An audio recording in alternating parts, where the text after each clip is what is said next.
Hey everybody, and welcome to Open Door Philosophy, a podcast about philosophy, made accessible for listeners continually evolving from the primordial muck.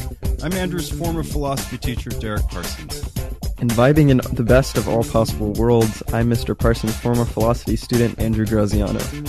And welcome to episode 36, where we continue looking at proofs of God. Today it's the cosmological argument, but first, we must catch up. So Andrew, we're in the depths of summer. How's it going? It's pretty good. So I just doing basically the same old thing every week, which makes summer go by extremely fast. And I was just thinking about it. I was talking to my grandpa on the phone, and he's like, "Yeah, how many weeks do you have left?" I was like, "Oh my gosh, like 4 weeks or something." And I was just like, "That's insane." So I've been contemplating on that for the past few weeks. Anyway, how are you doing? You're even closer. Yeah. Oh, I mean, I'm done. I'm going back to work tomorrow. No way, really?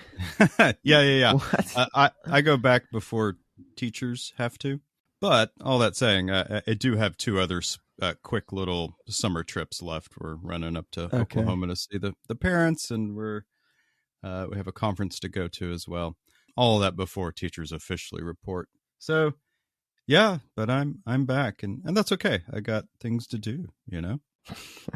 Yeah. You know, last week I have to apologize to everyone. Last week I was complaining about the heat in Houston, which it has been exceptionally hot. We set a record for average temperature in June, and we are definitely on the track for doing the same thing here in July. But like the entirety of the United States is burning. It's so hot everywhere. So we're going up to Oklahoma, like I said, and my mom sent me the 10-day forecast. Holy cow. There's one day it's going to be 111 degrees in Oklahoma. I'm telling you, man, I've been looking at Oklahoma weather all my life, and none of this is normal. It's really, really quite out there. So anyway, for everyone out there who's sweating it out, you know, cheers to you. So last week we ran a couple polls on our social medias, on Instagram and Twitter. We were just kind of curious what people were thinking in relation to last episode and this one. Of course, they're silly questions. So here's one of our questions. Andrew answered this question himself last episode, but now we put it out to the world, and I will read it verbatim. It said, "No context. Which is better, to exist or not exist?" Now, I'm a little concerned about people because even though exist won the poll with 67%, 33% of respondents said it's preferable to not exist. No. I can't believe it. Must have been a mistake. Or somebody was trolling. Yeah, no. That's the problem with no context questions. But anyway, this other question was even sillier. I was just curious because, you know, philosophy is full of fancy words. So this question was, which word sounds coolest? Ontological or cosmological? How do you feel about that one before we reveal the results? I was thinking about it when I was looking at these notes, and I was just, I actually have no clue what I'd pick. Probably cosmological. I think it sounds cool. I also, so I'd heard the word like ontology a lot, and it took me like 5 years to actually understand what that word actually meant. So I'm going to go with cosmological. Cosmological has a bit more flow to it, you know, as far as the sound of the word. Ont is kind of like it's a hard beginning. Yeah. Ontological versus cosmological, which sort of has this flow to it. How do you feel about it? Cosmological too? Yeah, I guess cosmological too. But if I was angry and I needed to just say a curse word or something, I think of the two, I would choose ontological because of that hard T. Because, you know, curse words always have a hard word in it, or a sharp word, or sharp letter. Or yeah, I guess that's true. I don't know if this is true, but I think I read somewhere that like marketing firms, they'll try to, if you want to create a company brand, they'll try to push you to use like some like letter that has that k sound in it. So maybe that's why the cosmological. Yeah. Just had to make sure it had that ring. Well, the respondents said ontological 47%. Cosmological, 53%. So it's pretty close. Pretty close. I think both sound pretty cool, like all those, I guess, a lot of philosophical words. Yeah, I mean, you work these words into a conversation, and immediately everyone's very impressed. Yeah, everybody just thinks you're like very self-obsessed if you say the word ontological in a conversation, I think. Well, all right, everyone. Hey, this is just a reminder to hit us up on our social medias or email us at contact@opendoorphilosophy.com. We love to interact with you. We love to read and incorporate listener mail into episodes and, of course, polls and things like that. So give us a shout at any of those places. Again, that's Twitter, Instagram, and contact@opendoorphilosophy.com. But for now, I think we should get on with the origins of the universe.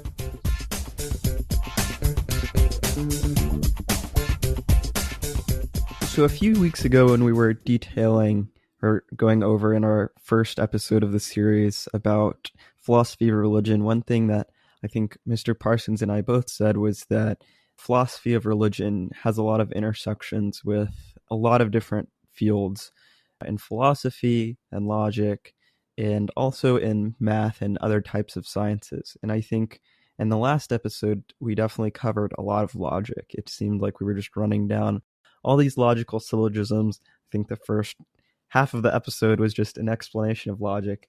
And so I'm not going to say that's dying with these arguments, because a lot of philosophical arguments rely on logic, but we're going to be taking a great shift into a lot of math and science, I think, in this episode. You can kind of, I think, guess by the title, but it would be a good indication. Cosmological. It definitely in the modern times deals with a lot of cosmology and math, and even some like weird other stuff too, a lot of physics too. So I think we're going to be seeing that really cool intersection with this episode. So super excited about that, just as a preface. Let me say one more thing too. Yeah. This cosmological argument is also very special for me because this was probably the first philosophical argument that I really got into in college, and was probably the reason that I ended up wanting to study philosophy. I just thought it was really cool and had a lot of different aspects that I found fascinating. So definitely a special place in my heart. So I'm super excited to share this with everybody and go over it. Oh, that's awesome. Well, we'll be sure to destroy it. With counter arguments. Happy to hear it. Yeah, I'm happy to hear it. No, yeah, this is a really cool topic. There is some, I often have felt with this particular argument a little inadequate because of my lack of understanding, at least on a deep level, of physics, which this argument does talk about the origins of the universe. And obviously there's a lot of science on that, and some of that science eludes me. So, but all that to say, it's not certainly something that's inaccessible. Anyone can think about this particular topic, but it does have to do, like we said, with the origins of the universe and that particular argument leading towards the existence of God. Oh, and I guess to refresh from last week or last episode, this is an a posteriori argument because it is based on experience or some degree of experience, whereas the ontological argument last week was a priori, which deals with that which comes before experience. So this argument, and really the rest of the arguments, are based on a posteriori, and that may seem contradictory because obviously we have never witnessed the origin of the universe, the beginning of the universe, or any other universe that we're aware of. But a lot of the evidence that goes with the argument is based on experience. So, Andrew, I guess to get us going here, let's ask a question. It seems probably silly, but where did you come from? Well, that's a good question. Not I don't think it's... This isn't really hard. Yeah, no. I came from my parents. Yeah, I think that's probably pretty simple. I hope most people that's can. Right. You know, I thought we were going to have the talk. No, I think most people mommy and daddy love each agree. other. Okay, very good. Yes, you came from your parents. Your parents got together did a little thing, and voila, Andrew. But that begs another question. If your parents created you, who created your parents? Another hardball question. I guess both of them came from their own parents as well. That's right. I'm asking the tough questions today. And so you can see where this is all going. Of course, we can continue with this line of questioning, and we essentially just go back hundreds of generations.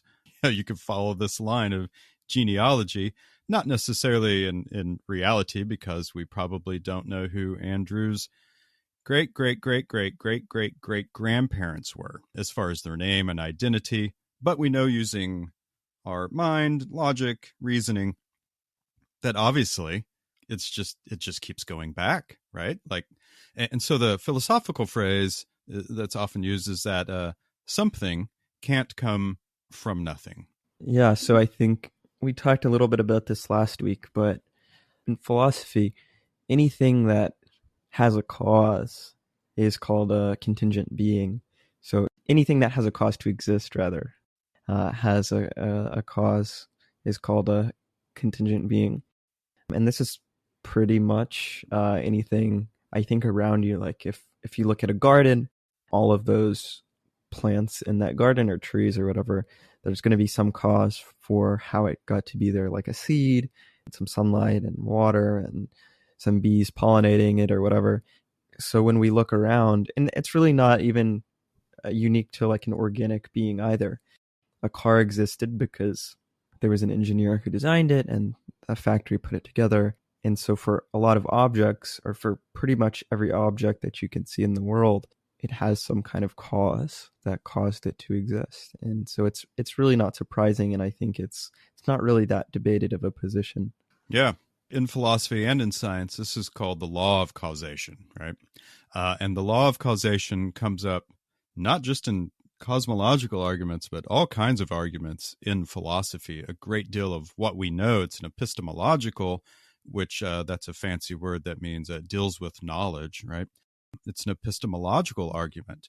If we know something, that knowledge came from somewhere. There must be a cause for it. It's also connected with arguments about free will and determinism. You know, if we take an action in the world, that we believe that we are freely taking that action. Determinists will say that actually that action you're taking is determined because a law of causation. Everything has a cause. Now, that cause may be some deep psychological thing or environmental or something like that, but everything that exists in the universe, everything. And when we say everything, that's a big word in philosophy. Like all is a big word in philosophy. When we say all things have a cause, we mean all things. So that's the law of causation. Now, Andrew, how can we tie that back to this cosmological argument about the origins of the universe? In the cosmological argument, it pretty much takes that as one of its initial premises. Whatever exists has some kind of cause. And so usually I think the better arguments, cosmological arguments, take a look at it from a universal perspective and say, okay, the universe exists. If everything that exists had some kind of cause, then the universe was caused to exist by something. Yeah, and so this is obviously one of the big projects of physics today. And of course, the theory, the Big Bang Theory and all that sort of stuff is we are trying to get to this point, right? And the origin of the universe, like that snap that happened. You know, we know through the Big Bang Theory that all this chemical reaction occurred in microseconds, that the universe began to expand rapidly. And we have all those explanations, but we don't have that ultimate cause. Like what was the spark, you know? That's the argument that we're going to be talking about today. And that's why I say sometimes I feel a little inadequate when it comes to some more sophisticated scientific explanations. I definitely agree. It can feel daunting when we're thinking about the beginning of the universe and looking at some of these scientific positions. But really, that's the cool thing, I think, about philosophy. How do I explain this? all of these scientists who are postulating about how the universe has some kind of cause, really all of them are philosophers. If they're like any quantum, yeah, any quantum physicist who you'll see talk about this subject, they're all on their whatever, on their biography, whatever, they're described as a philosopher and scientist. It's definitely cool when we're talking about the creation of the universe or whatever, seeing that intersection with philosophy. And person who originally created this argument, Aristotle, is just like a perfect example of that. He was using the idea, who came up with the cosmological argument, actually. He said that the universe has to have some kind of cause because everything has a reason for its existence. He was, I think, using that as a point to branch off on into the other sciences to learn about how things were created. So it's really, really pretty cool. Yeah, can you unpack Aristotle's argument for us, since it somewhat originated with him? Yeah, so it's pretty simple. I think it's actually pretty similar to what I said.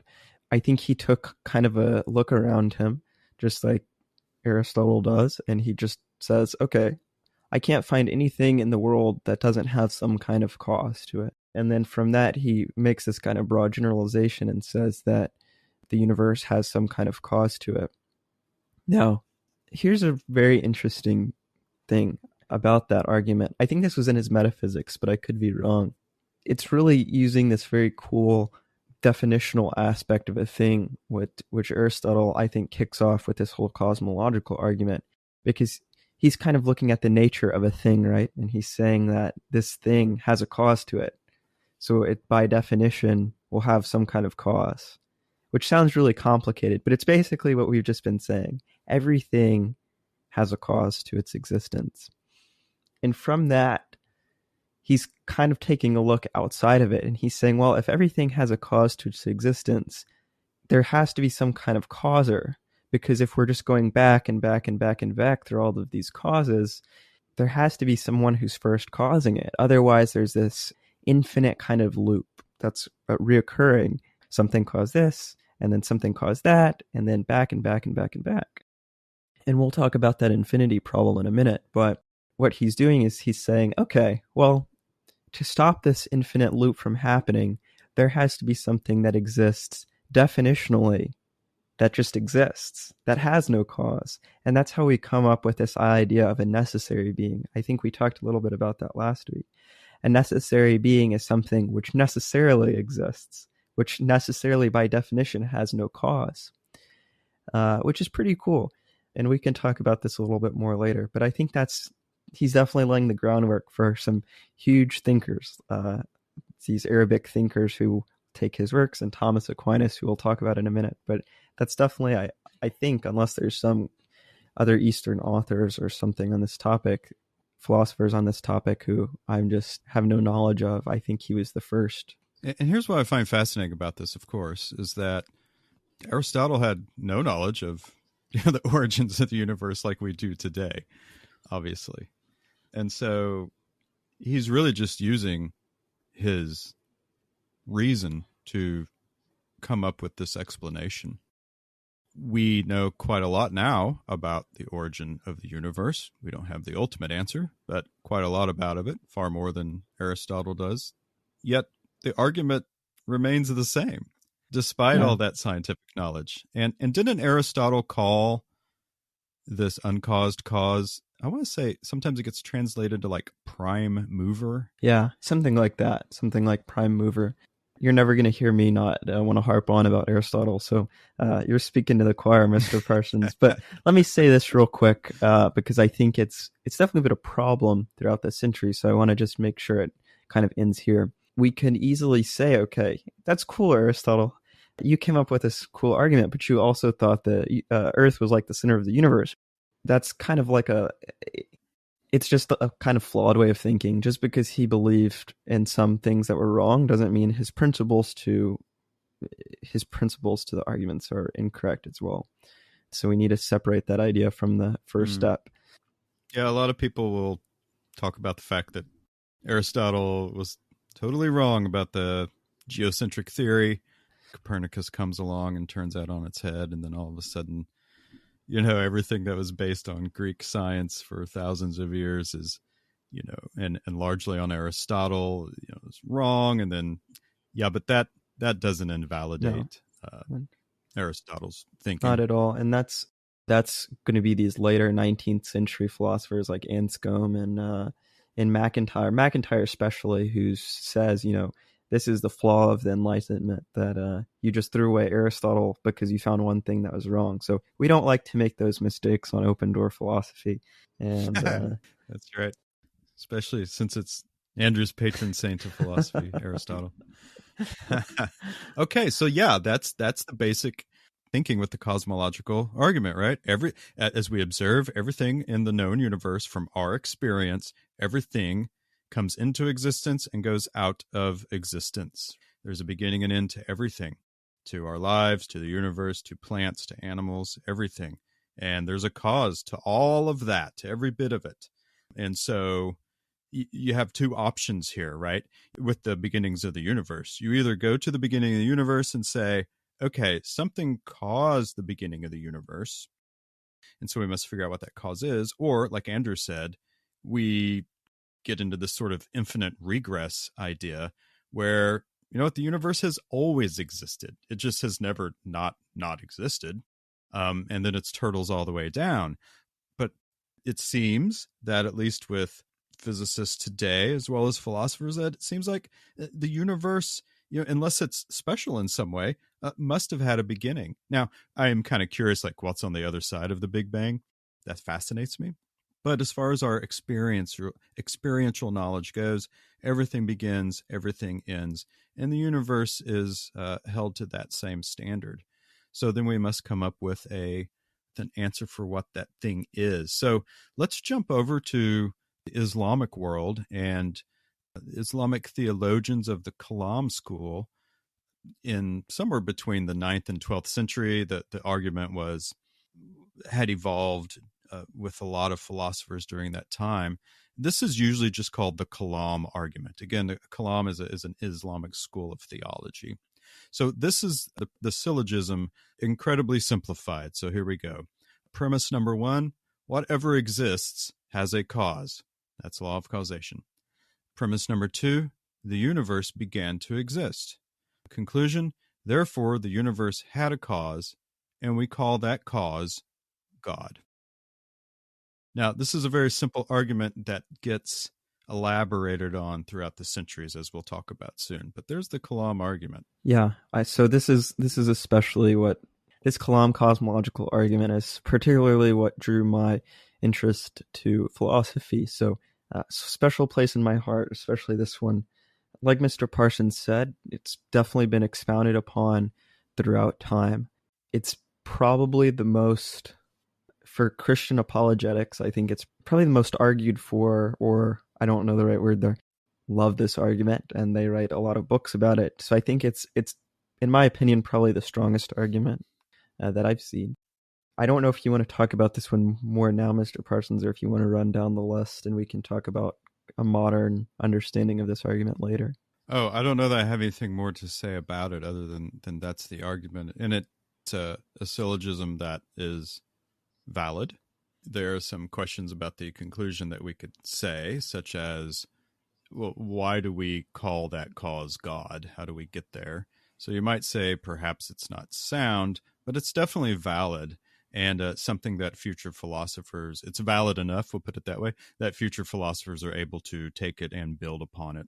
What most philosophers object to is the second premise, the universe began to exist. And I think the idea about the fact that a universe is not infinite is primarily the point of what makes this, like, this is the special sauce of the Kalam cosmological argument.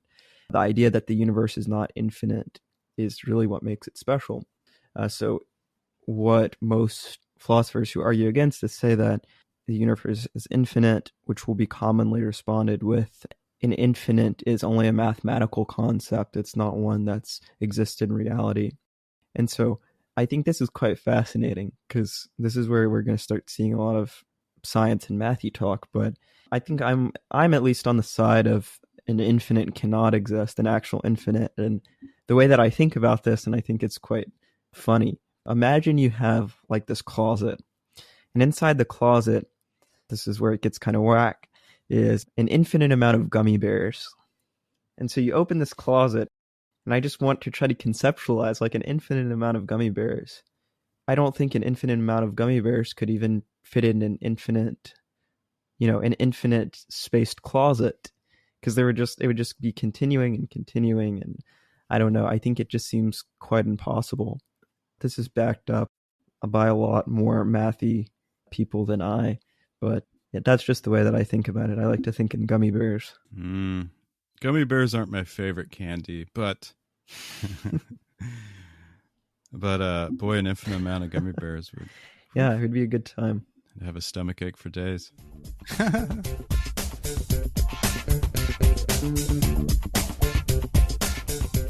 Definitely following on the Aristotelian tradition. I don't know if he was influenced by any Arabic scholars, but definitely by Aristotle is Thomas Aquinas, who's this very great medieval thinker.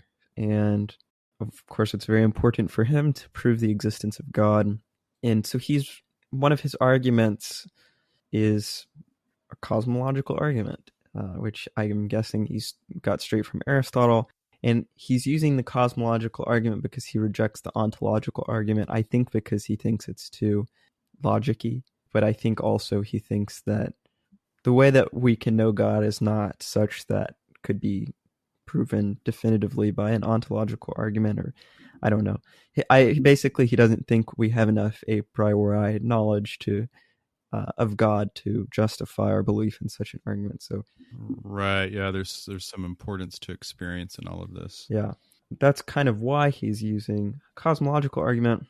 So again, continuing from the Aristotelian tradition, basically Aquinas, he's looking around kind of like Aristotle did. He sees that things are in motion, and he's wondering why things are in motion, which is kind of funny that I'm thinking of it, because I don't know if like the Newtonian physics thing of everything that has moved has like a cause or something. So I don't know. So he's looking around and seeing that things in motion have some kind of reason that they are in motion. So I'm thinking of those Newton balls right now. I think Mr. Parsons has another example, but I'm thinking of those like Newton balls. For those to start moving, there has to be some kind of force that starts those, that kind of starts that click-clacking to start them off. And so he recognized that. He notices that I guess the world is kind of in some kind of motion, or things in the world are in motion.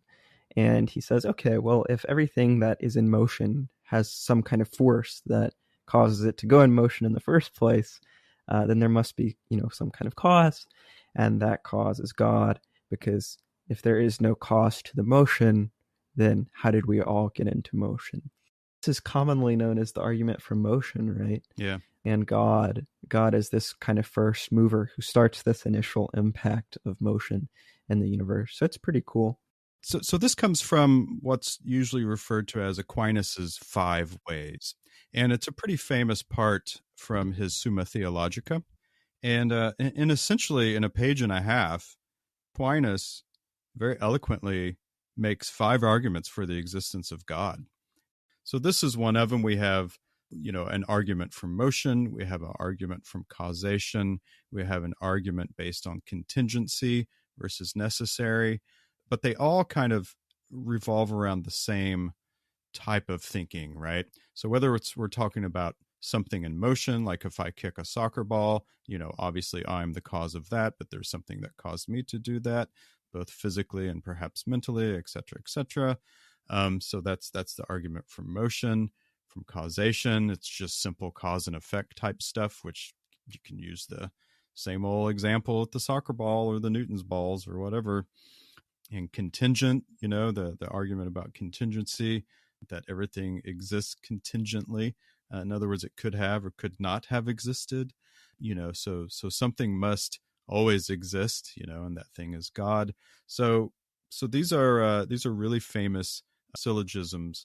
He doesn't lay them out as syllogisms necessarily, like formally with premises and conclusions, but certainly you can make syllogisms out of his arguments. But yeah, this is Aquinas, and he kind of takes it a step further than Kalam, where he begins to sort of bring in more what we might identify as at least Newtonian physics. Thomas Aquinas is so awesome. Definitely Definitely someone we'll be talking about in the future. But Let me read a sort of formal syllogism. I'll use the causation one, and this way people can kind of get exactly how he moves from these premises to a conclusion more formally. So here we go. Everything in the universe is subject to cause and effect. Again, that's based on our experience. That seems to be true. We can't think of anything that doesn't have a cause of some kind, right? C is caused by B, and B is caused by A, and then so on and so on, right? This chain of causation. If this chain of causation was infinite, then there would be no first cause. But if there were no first cause, there would be no other causes and effects. But there are causes and effects in the world. Therefore, there must have been a first cause, and that first cause is God. So that's how logically the argument works. So whether we're whether we're talking about cause and effect, or we're talking about contingent arguments, or we're talking about motion or something like that, at the end of each one of these, we end up with, and that cause is God. And maybe this is a good time to do this. What are some criticisms about this particular argument? I always hate this argument, but I think it's one that we should address because it's kind of a popular one. And it's the idea that, okay, let's say that what Aquinas said was true, right? Let's just accept his arguments for the moment. They're not really proving any type of God. They're just kind of proving that there's this first cause to the universe. And that's maybe God, the way that we think of him, or the way that Aquinas thought of him, or whatever popular conception of God. It also could just be something random. It could just be like a random force in the universe that's evil, or it could just be some kind of nameless, personless, non-caring being. Right. So it just kind of proves this, what we would call a deistic God, or something to that extent.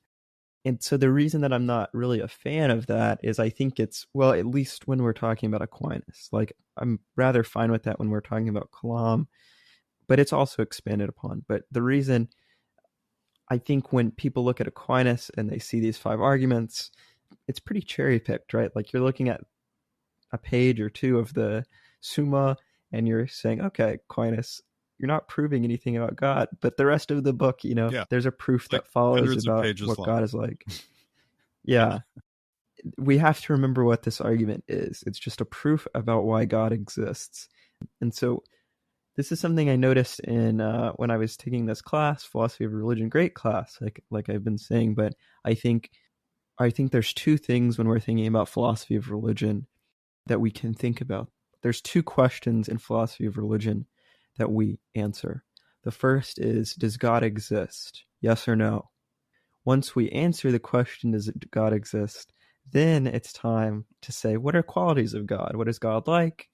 Or what does this being, that this prime mover being, look like? So I think we have arguments for both, and rarely do those arguments really intersect with each other. Yeah. Because I don't think, it's not their purpose. It's not their function to prove both. So I think that's a common criticism in my response. Yeah, no, it's good. I mean, you're right. Like all of these arguments lead to some conclusion that just says, and that thing is God, or we call that thing God, or a prime mover. Yeah, this isn't the type of theistic God when that a lot of people think of, that cares about you, is involved in your life, has some grand plan for you. This is just a faceless being that has ultimate power. And not necessarily a theistic God. But yeah, I mean, your response to that is right. Read the Summa Theologica, and then have that conversation. It's not that it's a bad response or a bad criticism. It's just an uninformed one, because again, you can, like I said, this is like 5 or 6 paragraphs. It's like a page and a half out of the entire book. So yeah, that's definitely a common criticism, and a good response. Thanks.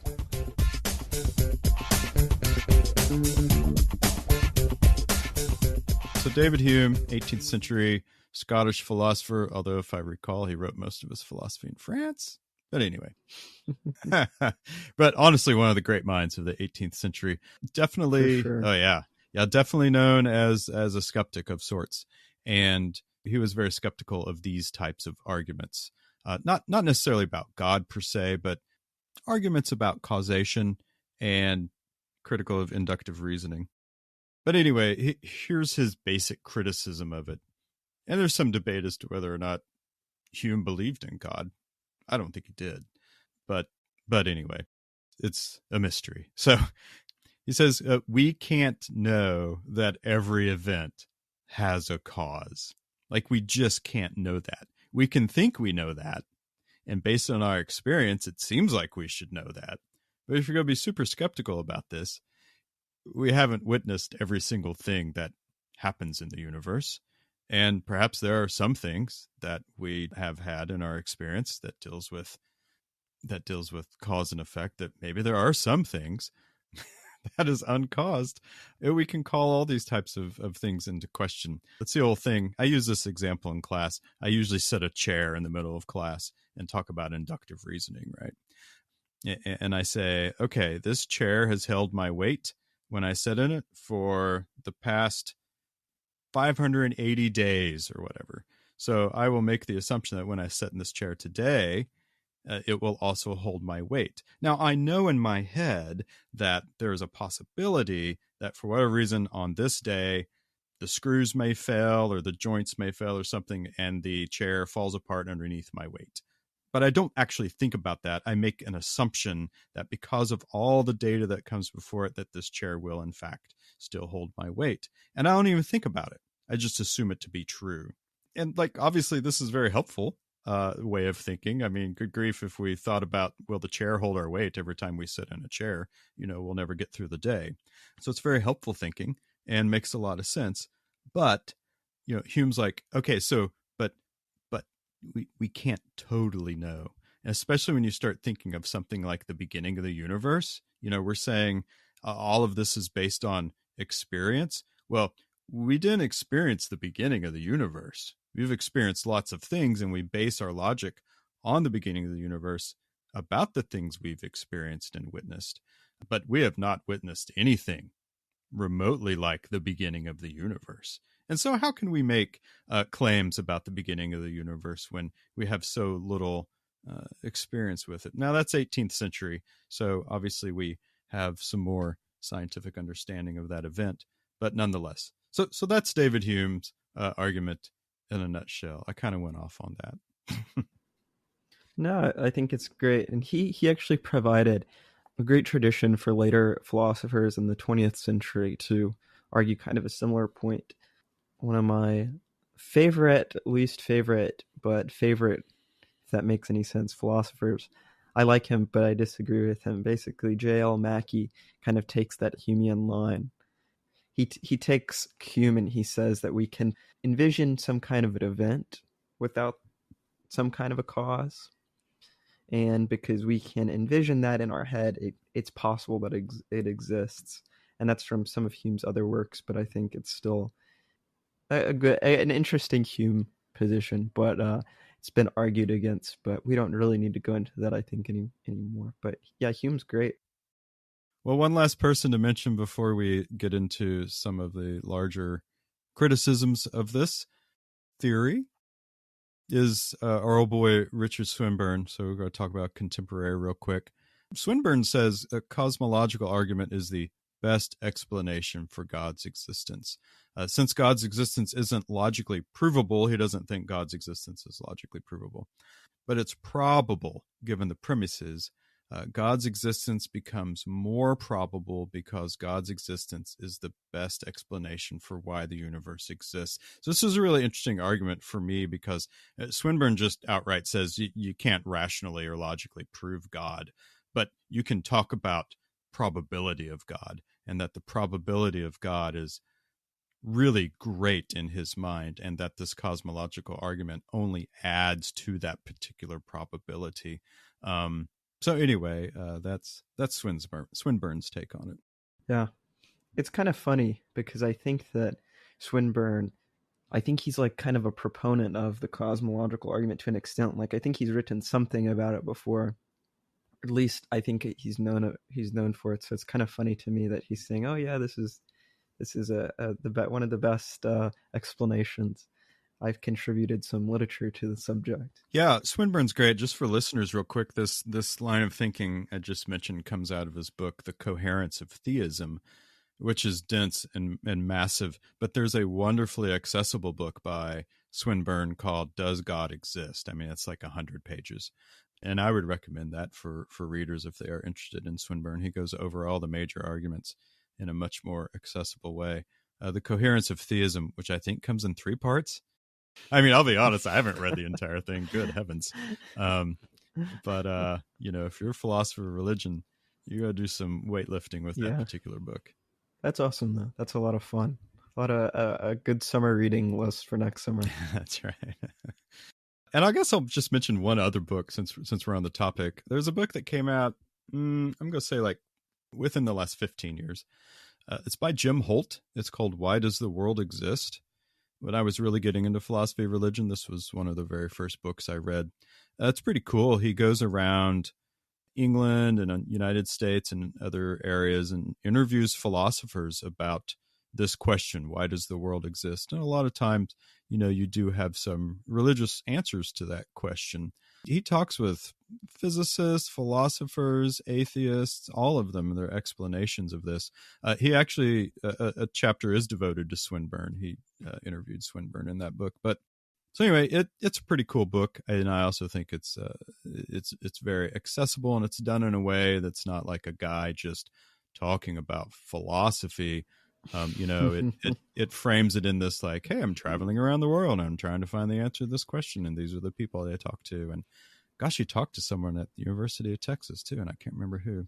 Huh. But anyway, that's a cool book if you're kind of interested in this cosmological business that we're talking about. Let me put one more down while we're at it. William Lane Craig's The Kalam Cosmological Argument. I think that's where the argument's kind of resurrected, written in 1979. And so I think that's where the argument's kind of resurrected. I could be wrong about that, but I think that's when the argument started becoming more popular in the 20th century. And it's really fascinating, really cool book. It's very short too, and he's a pretty good writer. And so it comes off very easy to read. And he does a great job of explaining the topic of infinites.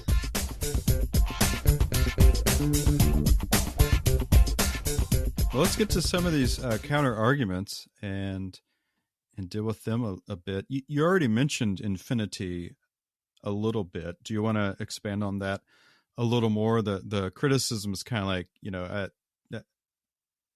well, I don't know what the criticism is necessarily. It's like, has something always existed? Like it's the idea of like, okay, well, maybe it's one of these fundamental things you kind of got to decide on with this argument.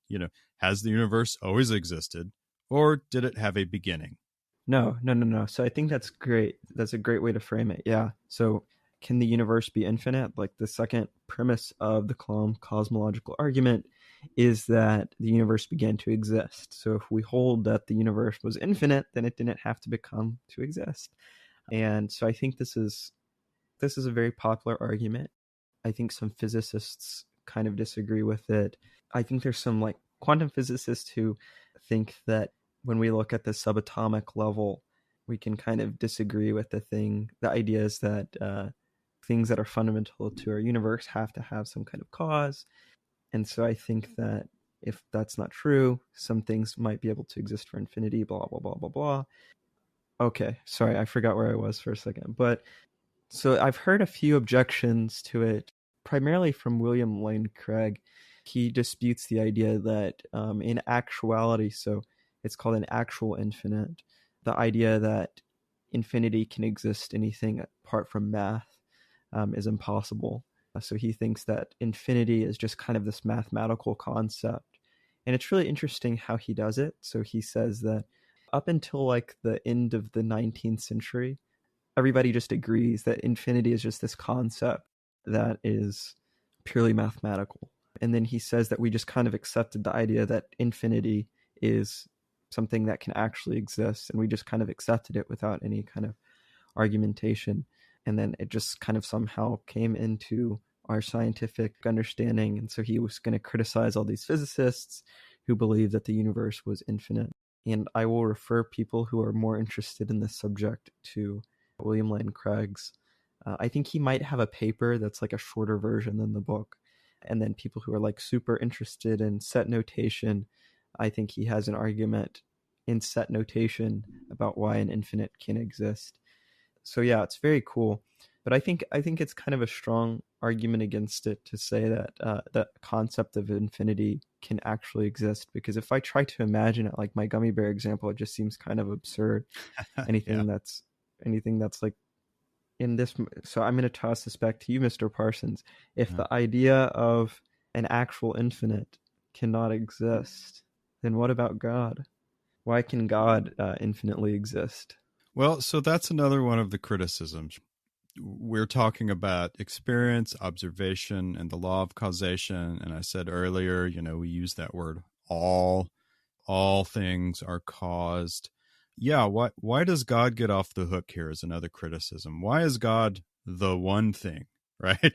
That is uncaused. Why is God immune to this particular law of causation? That seems to be logically a very valid question to ask. Valid, not in the syllogistic understanding, but it's a good question to ask, right? Why is God immune to this law of causation? If we're going to place such emphasis on the law of causation, and again, guys, law of causation is big time in so many areas of philosophy, not just cosmological arguments. So it's important to kind of put this law of causation to some scrutiny, which of course is what Hume's project was. So I don't know what's the counter argument to that counter argument, Andrew. I think one way of thinking about it is saying that God is outside of this kind of space and time concept that we have, while the universe is not. So I don't know how we can. I think that is one possible answer. Might not be the one that's the most satisfying to people. I think that's one answer. I think another answer that might be stronger is saying that first, I guess, who said God is infinite in this kind of quantitative sense that we're looking at it when we compare to the universe. So I guess a principle of like non-equivocation would be the philosopher's term. Like we're using two different types of understanding when we say infinite. So the quantitative side would be, okay, the universe exists it's infinitely large, it infinitely exists, it's infinitely stretching. Whereas we're not necessarily saying the same thing about God when we say God might be like infinitely caring or infinite. I don't even know if we've ever said God is infinitely old. But I think that's definitely like one of the responses. It's saying, okay, like when did we say this? Yeah, and if you go back to 2 episodes ago when we first introduced philosophy of religion, we were talking about the omni attributes of God. Omnipresent is one of those attributes, and then you got to figure out, well, exactly what do you mean by omnipresent? When you talk about God and time, is God in time? Is he on our timeline? Or is God in all places at all times, the exact same time? Or is God outside of time? Uh, and then you can also start thinking about like, well, exactly what is time? If you're floating around somewhere in the galaxy and you're not here on Earth, what is time? And yeah, it gets really, really abstract and out there. But some of this counter argument, what you're talking about, Andrew, is kind of what a person might think about for themselves when they think of omnipresent. How exactly does God inhabit time? Yeah, but I definitely would say that check out, if you're interested in this topic, check out William Lane Craig's Cosmological argument, because I think it's really fascinating. And then if you're interested in checking out the idea against an actual infinite, I think there's this very famous paradox of Hilbert's Hotel. I've seen a few YouTube videos, I think, describing it, like a TEDx video or something. So if you're interested in those, definitely check that out. All right, one more argument real quick, or counter argument real quick. So a lot of atheists will roll this one out. Some scientists will roll this one out. And I think it deserves to be at least addressed. It's kind of interesting. does invoking God as the uncaused cause actually solve anything? Like, for some scientists, especially physicists who are interested in the origins of the universe, they'll say, isn't this just lazy man's answer to the problem of the origin of the universe? We don't know what the origin is. We're working on it. Big Bang Theory, all that good stuff. But isn't it just kind of giving up? Like, oh, you know what? God did it. And then you don't have to worry about it anymore. That's definitely a criticism I know Dawkins has made. So what do you say to that one, Andrew? I don't really see it, to be honest. I mean, sure, I guess it could be lazy saying that, we don't know the cause, but I guess or we're just saying, so the argument's something like, we're just kind of giving up when we say, okay, the thing that created the universe, we'll call that God, and then we'll just stop there. Am I right with that? Yeah, they're saying it sort of puts a halt to scientific inquiry. If we have an answer, we should continue to look for that answer, right? The origins of the universe. By plugging in God, it's just kind of like giving up. I think there's a few answers for that. First would be something similar to our kind of contingent versus necessary being discussion that we had earlier. So this is my first point. The first cause, I think, seems to be something that's necessary, that has no cause before it. So I think it's going to be kind of hard to prove that with science or something. And so I think that's going to be difficult. So yeah, you can go ahead and look for it, but I don't really know what you'll find. So maybe, sure, in that regard, maybe we are giving up. Secondly, though, I think it's a trying to be more scientific argument against what we were talking about earlier with the saying that the cosmological argument just is kind of not proving what God is. If we're just saying, okay, the universe has this cause and we're just labeling this cause as X or God or something, whatever that is, essentially we're just saying, okay, in this argument, we're proving that this necessary being exists, and we're calling that necessary prime mover God. That's all we're doing. So if they want to go out and find out more about what this necessary cause is, because I guess we're all assuming that this cause is necessary, go ahead and figure out more about it, but it's still a necessary cause, right? That's what I have to say. I don't know if you have any feelings about it or any criticisms with my ideas, but yeah. No, I think those are good responses, and I'm kind of a toss-up on this one as well. I kind of like, okay, well, that's kind of a legit argument or criticism, but also at the same time, isn't that a lazy argument on the person's part who's doing the counter argument? So, we're all just lazy. We're all being lazy. Okay, well, do you have anything more on this, or can we move on to the saint thing? Name that saint. I think as this series goes, all of this is just an introduction. So I'm sure in the future we will spend more time looking at Thomas Aquinas' arguments, 5 ways of knowing arguments in more detail, in Kalam, cosmological argument in more detail. So this is just an overview.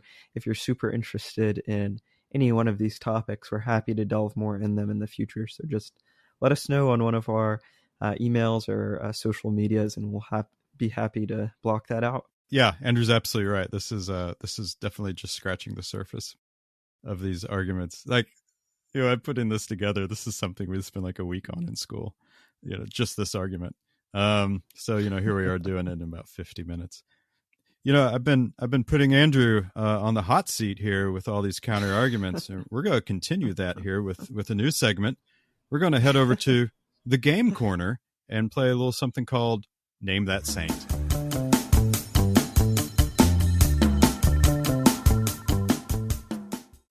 Okay, guys, welcome to the game corner. It looks like we have a lot of tabletop games here and a nice big table we can play things on.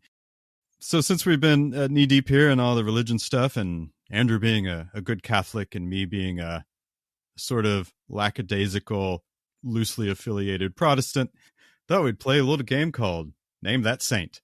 This is how this is going to work. I'm going to read a description of a saint, and we'll see if Andrew can guess it. And then Andrew will read a description, and we'll see if I can guess it. And so we'll do 5 rounds of this, and at the end, whoever has named the most saints will be labeled sanctified.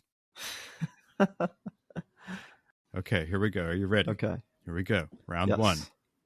This person is the patron saint of France and was instrumental in leading the French to victory in the siege of Orleans during the 100 Years' War.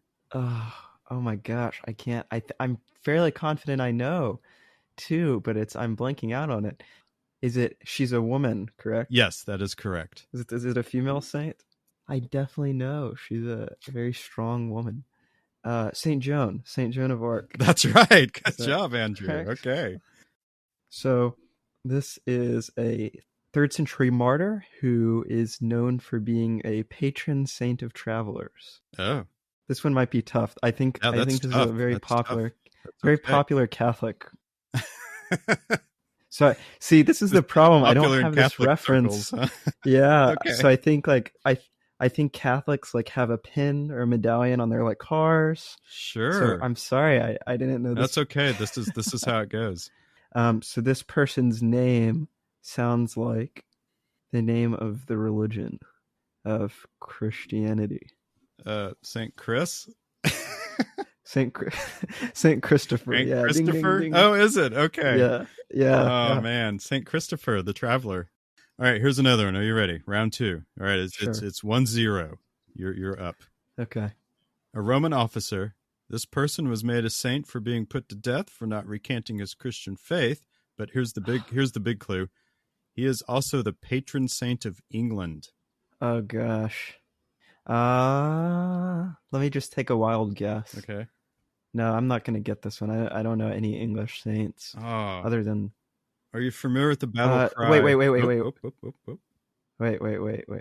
Wait. Saint. I'm going to go with Saint Anselm. I don't think that's right, but it's a good guess. So have you ever heard the battle cry for England and St. George? St. George, okay. That's right. There's the Saint white George. cross, right? That's right. White and red cross. That's right. You knew I had to He throw slayed in the England. dragon. That's right. Okay. Yeah. All right. Hit me. Okay, so my next one's probably pretty easy, but I had to do it. So this was an Italian Dominican friar and theologian who's known as a doctor of the church. He's known for being a very prolific writer and a long student of Aristotle. Oh, man. Yeah. You're going to kick yourself. I am. I'm going to go with St. Augustine, but that's probably not right. No, it's St. Thomas Aquinas. Wait, yeah, St. Thomas Aquinas. Yeah, Saint. Yeah. He was a Dominican? Yeah. Okay. Yeah, he's a Dominican friar. All right, my turn. So it's still 1-0. You. Favorite you. Yeah. Okay, here we go. This person was popular during the Black Death due to the legend of his survival of torture. He is often depicted with arrows through his body. Oh gosh. All the Black Death people prayed to this saint. Saint John? No, it's not Saint John. Saint John's not a martyr. No, I don't know who it is. Okay, it's Saint Sebastian. Saint Sebastian. Okay, yeah, I should have gotten that one. I was thinking about including him. He's also another, I think, popular Catholic saint. Yeah, I should have. Darn it. Okay. Yeah. I still feel like you're going to pull this out because you got the Catholic advantage. In communion, Catholics pick a saint, right? A patron saint. And so this is my patron saint that I chose, which is a very dumb reason. So don't think it's anything cool or anything, but he's my patron saint. He is mentioned in the New Testament. So he's a brother to one of the very famous apostles, and he's also an apostle himself. I can give you some more info. Okay, I think I got this. All right. Is it Saint Bartholomew? No. Let me give you one more. Let me give you one more hint because I think you'll get it. So that might help. So he was a fisherman. In the Bible. Okay. I'm trying to think back now. Fishers of men. They were casting their nets. All this good stuff. I'm just gonna say John. It's probably not John. Let me give you one more hint because I think you'll get it. You're really trying to help me here. His brother is one of the founders of Catholicism, or is the founder, I think. Well, that's like Peter, isn't it? Yeah. Peter's the founder, right? So he's the brother of Peter? Yes. I don't know. Peter. I'm trying to think of the apostles' names now. Oh, boy. My Bible school teacher, you're going to be so frustrated with me from elementary school. All right, go ahead. It's St. Andrew. Oh, geez. Oh, hey. Your patron saint is and your own name. Yeah, so I thought it would be really funny to have my patron saint, like my extra middle name, be Andrew too. I picked Saint Andrew. Okay. Well, there it is. All right, that's round 3. So round 4, it's still 1-0, Andrew. Round 4, here we go. This person is the patron saint of lost causes and has a children's research hospital named after him right here in Houston. St. Jude. Oh, yeah, that's easy. All right, 2-0. Okay, I think you'll get this one, though. So Okay. this guy's very, very, very famous. He has his own order of monks named after him, and this order was extremely controversial when it was started, and I think he had a stigmata on his hands, and I think he's the patron saint of animals. Oh, yeah. I definitely know this one. That's St. Francis. Yep. Yeah. Yep. All right, I'm on the board. Yeah. You know, a fun fact, I was born in a hospital named St. Francis. Really? Yeah. That's awesome. I'm sure there's no other hospitals out there named after St. Francis. Okay, all right. Well, it's 2-1, Andrew, and we go into the final round here. I'm excited about this one. Here we go. This person is best known for her ecstatic religious experiences and as a doctor of the church. She is also one of the patron saints of Spain. Is it Saint... Oh, I have between two. Is it Saint Lucia? Is it Saint Teresa? I'm going to need your final answer. Ecstatic experiences. I'll go with Saint Lucia. Oh, no, that's not, yeah. It was Teresa. Yeah. Oh, Saint gosh. Teresa of Avila. Okay. Yep. Okay. Oh, okay. Man. Yeah. After I said Lucia, I was like, yeah, that's definitely Italian. So I don't know why I did that.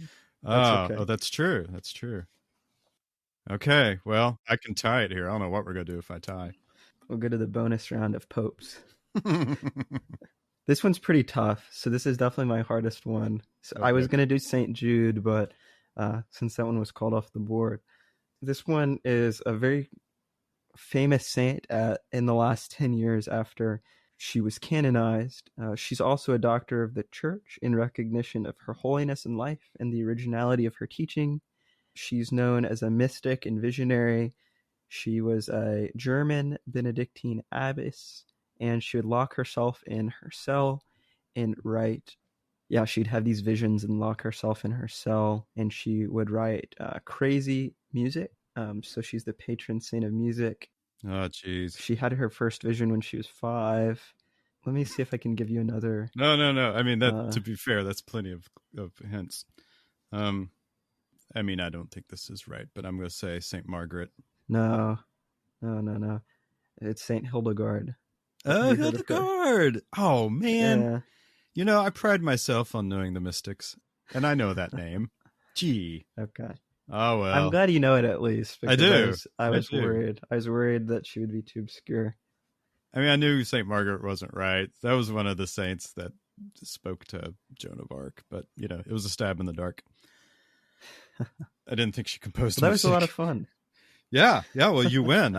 We should have put some stakes on the table for like what you get if you win. Yeah. But at least for now, you have the honor. All right. Well, there you have it. Name that saint. Andrew wins.